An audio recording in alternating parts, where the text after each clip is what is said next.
But I guess one of the other key things we're going to add in is a big section aimed at educating the public. You know, my two main targets with the new IBFI really is to educate the public and try and drive home the message that, you know, bike fitting is an important part of every cyclist's journey and something that they should be considering on a regular basis, not as a one-off event. Welcome to Cycling Demystified, brought to you by Foundation Bike Fit and Frequency Cycle Works, the podcast where we help you take your cycling to the next level by sharing the knowledge from experienced bike fitters, mechanics, and the hidden players within the bike industry. The International Bike Fitting Institute, the IBFI, is an organisation developing a global standard for the bike fitting industry. Lee Prescott has recently taken over as interim president, and I got the chance to sit down with him to find out what his vision is for the future and how the IBFI can provide the support platform to develop bike fitting as a recognised profession, as well as an organisation to help nurture aspiring bike fitters too. Could this be the shift that the IBFI finally needs to become a relevant and effective governing body for bike fitters worldwide?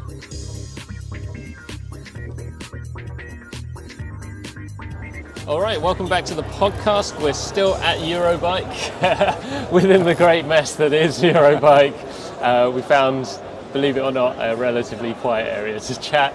I'm joined today by Lee Prescott from Velo Atelier. Thank you very much for coming on, Lee. Yeah, no problem at all. And this is not your first Eurobike, is it? No. Although it is my first one in Frankfurt. I used to go to the one in Friedrichshafen, like a lot over the years. When I had my own European distribution for products I was selling. But this is my first one in Frankfurt, and it's a bit of a different beast, isn't it? Oh, really? It's about twice the size, or more. It's huge. Yeah, this is my first Eurobike, so it's been a bit of a trial by fire, as it were. So my senses feel overwhelmed every day. So we're day 3, so we're still in it. But thanks for joining us. We thought we'd start off by talking about the IBFI because, I guess we should outline what the IBFI is, what's happened, the recent news, and the recent happy news, which is great. And, what's going to happen?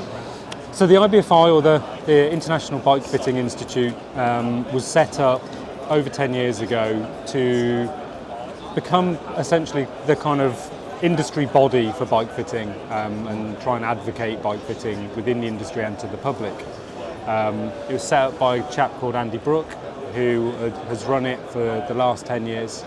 But at the start of this year, he decided it was time for him to step down. And as I'd been the vice president for the last 3 years, I offered to step up as an interim president and just get things back on track. It's been a fairly busy 3 months trying to kind of get my feet under the table and work out what needs changing and what needs keeping. And we've got quite a nice plan now that we've already put into action. There's lots of problems with the old system that had kind of fallen into a slight bit of disarray due to pressures of work and changes in circumstance. And one of the key things that a lot of the feedback I was getting was things like the website and the find a fitter map were not really functional. So one of the key things that we've done straight away was essentially we've set about making a totally new website which should make everything way more robust and reliable. Everyone on the Find a Fitter map now will have their own page where they can promote their fitting studio. And then we're going to address quite a few of the other kind of key issues. I think in a lot of ways the IBFI had almost tried to run before it could walk. So I'm very much about taking it back to basics. We're going to make sure that we provide good value for fitters. If you become a member, we want to make sure that you're getting value from your membership. So not only will you appear on the map, you'll have access to private areas on the website, which will include forums, business advice, access to discounts from suppliers, and lots of other things that we've got planned for the future. But I guess one of the other key things we're going to add in is a big section aimed at educating the public. You know, my two main targets with the new IBFI really is to educate the public and try and drive home the message that, you know, bike fitting is an important part of every cyclist's journey and something that they should be considering on a regular basis, not as a one-off event.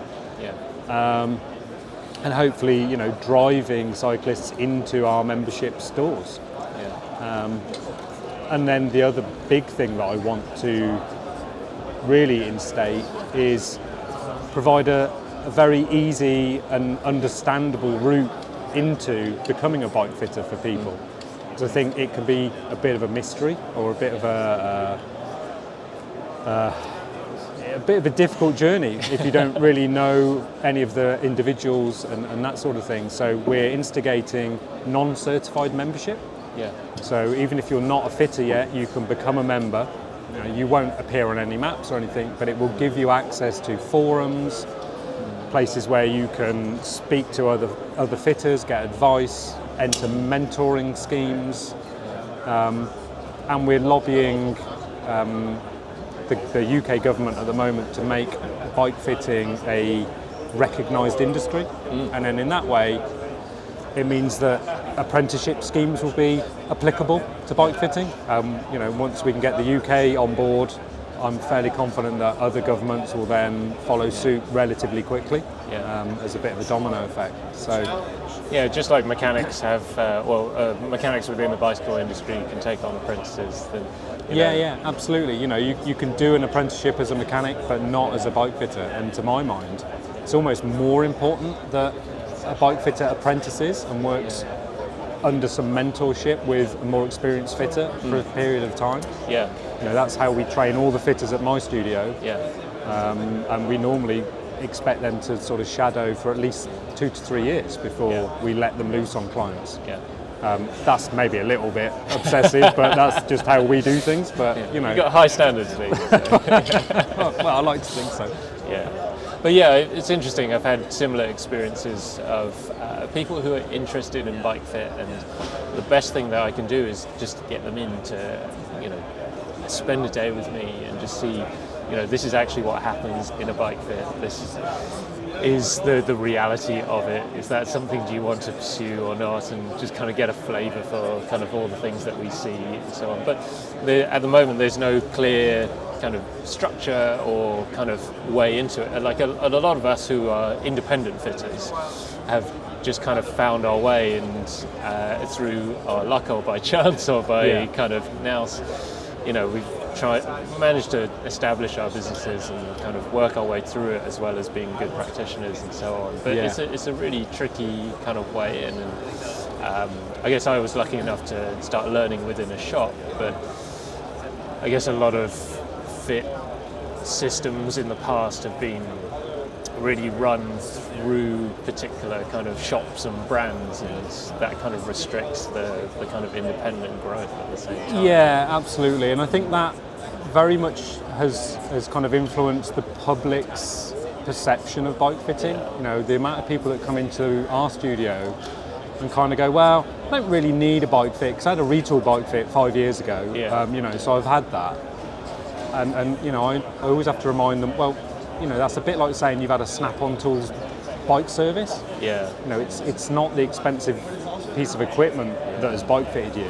It's the individual that's the important bit. And moreover, bike fitting is you know, you should view it like getting your hair cut or visiting. You know, it's an ongoing process. The body constantly changes. So why would you not want to keep your bike position in line with where your current cycling journey is? I guess it's always difficult, isn't it? Because the bike stays static, but the body changes. And it's like, I had a haircut 5 years ago. Do I need another one? Exactly. And you know, I think it's difficult because there's been a lot of kind of confusion over things like kind of global educational standards, and I know kind of historically the IBFI has tried to put together kind of a global syllabus and make it very rigid, and I think that turned off a lot of bike fitters because they like to fit in their own way. Yeah. I think for me the important thing is people coming into the industry need to have a clear path. Yeah. So I think there's a minimum amount of knowledge that you should have for each level of fitting. Yeah. And I think the levels were quite misunderstood as well. So, you know, we're going to really make it much more obvious to the public what a level 1, 2, 3, 4 fitter is. Yeah. And to my mind, you know, if you're going to be a level 4 fitter, for instance, it should be like other industry standards whereby, you know, once you're a level 4, that doesn't mean you're a level 4 forever. Yeah. You need to continue your career development and you need to be putting something back into the industry. So, you know, eventually I expect to see some form of continual development that's required to stay at the level you are, rather than it just being this kind of, you know, static level system. Because we need to give the public something that they can trust and something that they can believe in. I think that's the really exciting thing for me, is just kind of flipping it around almost and going at it the other way around, and kind of making sure that the public and the awareness for bike fitting is first and foremost, and then that kind of funnels into kind of how it's beneficial to the bike fitter. You know, there's got to be the IBFI, you know, we have more power together, right? So, you know, as a industry body, we can talk to magazines, talk to insurance companies, talk to governments on behalf of all fitters. And not all fitters will agree with everything that everyone else does, but I think as an industry we can all agree, you know, we want well-educated people doing fits that are beneficial to cyclists. I mean, that's the fundamental point of bike fitting, is to make people's cycling safer and more enjoyable. If we can do that, we've succeeded. So, you know, to my mind, as an industry body, we should be advocating bike fitting to the public, explaining to the public why they need a bike fit. At what point do they need a bike fit? What is the difference between a sizing and a fit? You know, all these sort of questions that us as fitters totally disregard, because it's like almost like, oh, we don't need to think about that. But, you know, when you speak to people who have just got into cycling, they have no idea where to start. So providing that sort of education to the public, I think, is fundamental. And that's going to be really our main key, is advocating bike fitting. And you know, hopefully we can show the bike fitting industry that, you know, why would you not be a member of a group that's trying to help you? So that's what I think is most important.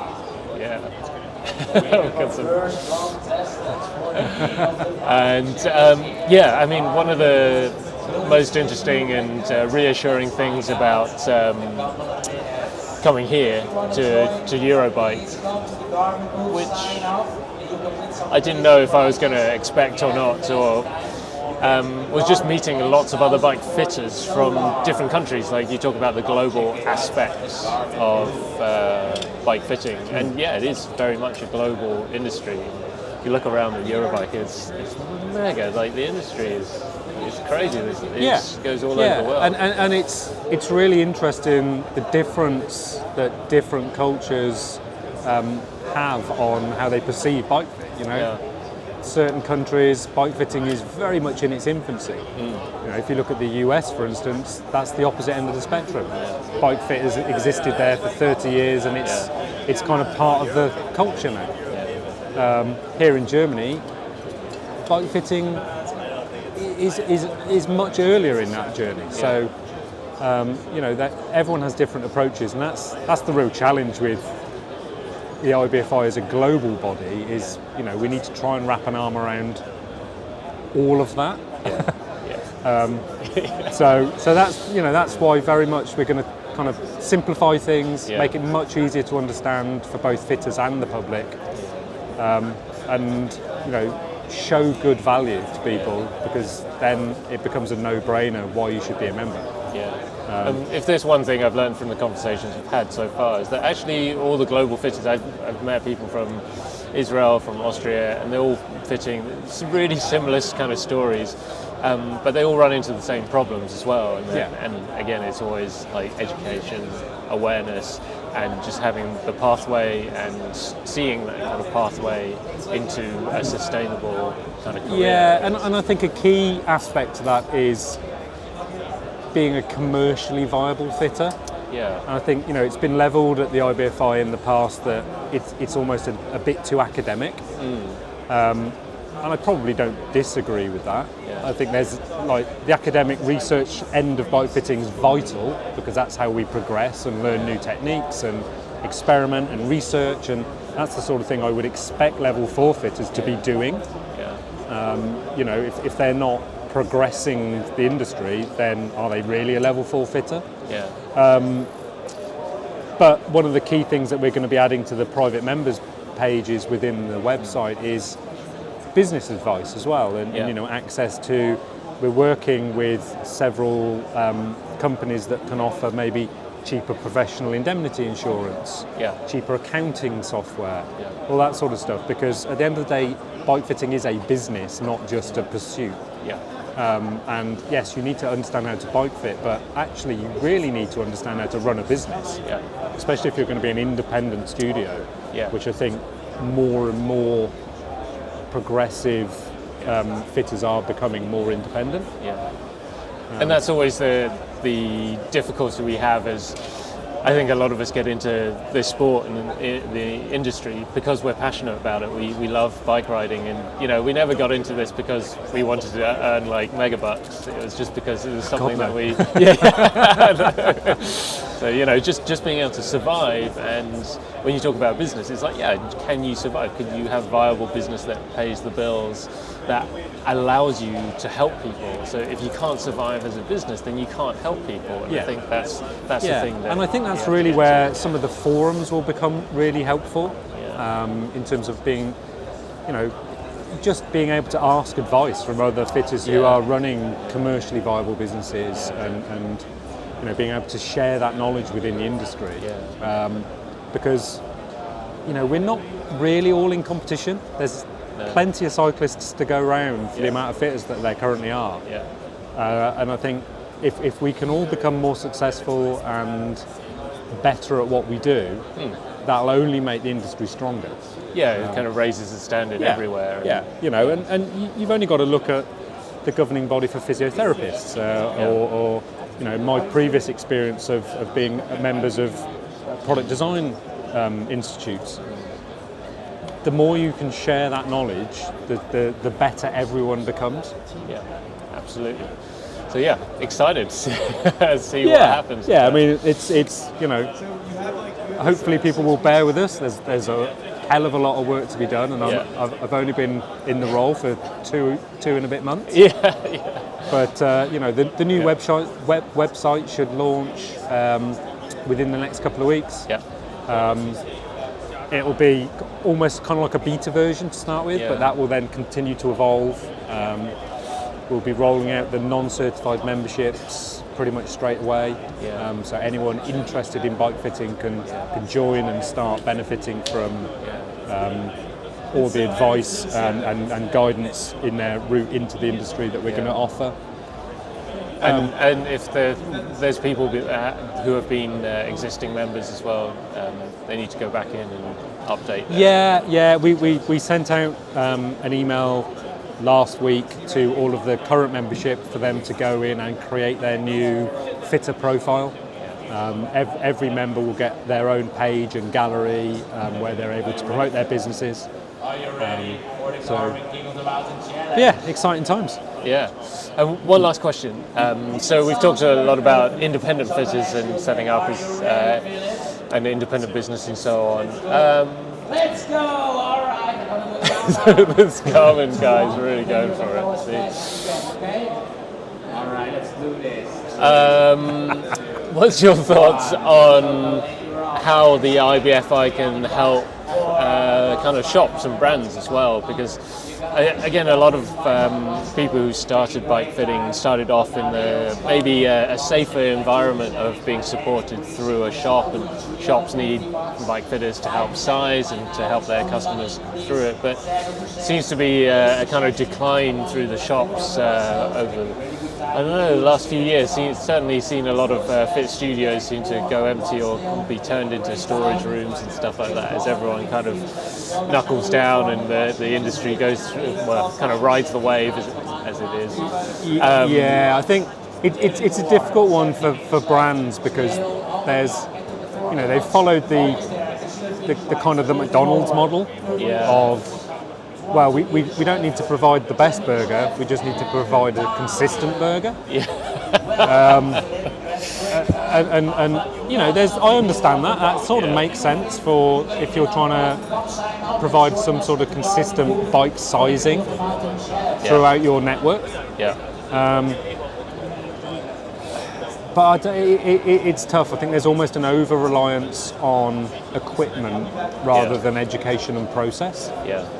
And really, you can achieve a really good bike fit as long as you just follow a kind of a critical thinking process. Yeah. And look at the rider and ask for feedback. And you don't necessarily need 25 grand's worth of robotic goodness, although that does then provide an incredible experience for but I think the big systems kind of run that danger of making it such an event that cyclist never feels the need to go back and get fitted again. So it's difficult. I don't think there's a right answer for it. Ideally, all big brands, I guess, would go to partner with good independent fitters, and with our fit studio, that's kind of what we've done. Is we've partnered up with all the big local shops, because most of them 5, 6, 7 years ago tried to do fit themselves, bought the kit but didn't buy the education, and then it failed. I think 10 years ago in my local area, I could probably point to 20 local stores offering fit, and today there's basically me. And I now have relationships with all those stores. I think, and I guess this comes back to that whole creating a commercial business model for your fit studio. It's networking and aligning yourselves with local physiotherapists and clubs and networks that will help to feed people into your business is a vital part of it. And if you're a little academic that likes sitting twiddling with data, that's great, but you're probably not going to be able to run a fit studio on your own. You're going to need maybe a front man or woman to do that networking bit for you. And because those networks are sort of vital for it to become a long-term proposition. And I think that's the exciting thing about if we can create that network as well within the IBFI, and if you can, literally it's so easy these days, you can just post up a question in the forum and be like, hey, I'm having this issue, is anyone else experienced this? And you know what it's like. I mean, when we held one of the Lake product launch days at our studio and a load of fitters came up, the launch lasted an hour, and then everyone was still milling around chatting 3 hours later. Fitters like to get together and talk, and I think that's sort of fundamental. I mean, when was the last time we organised a bike ride for fitters to just go and ride bikes together? I think there are some really fundamental things that we can do that will just make life as a fitter a little bit more comfortable. If I can do that in the next year, I will feel like I've succeeded in what we aim to do. Great stuff. But it's a lot of work, especially whilst trying to run 2 other businesses. So, well, if it's like cycling, then there's one thing I know about cyclists is they like hard work. So, absolutely.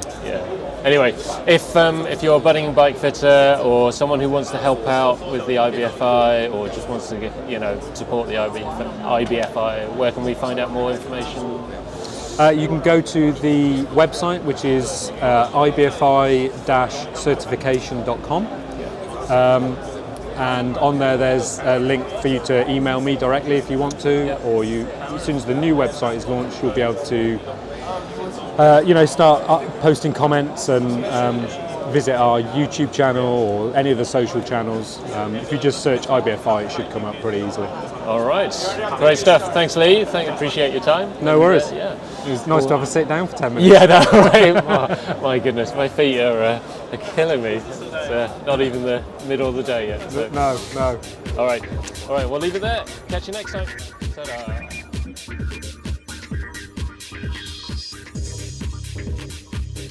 Suffering from numb hands, tingling toes, and any other persistent discomforts when you ride? These are all signs that your bike fit could be improved. If you're bike fit curious, get in touch with Wei or Matt by emailing info@foundation.fit or finding them on Instagram @FDN_bikefit.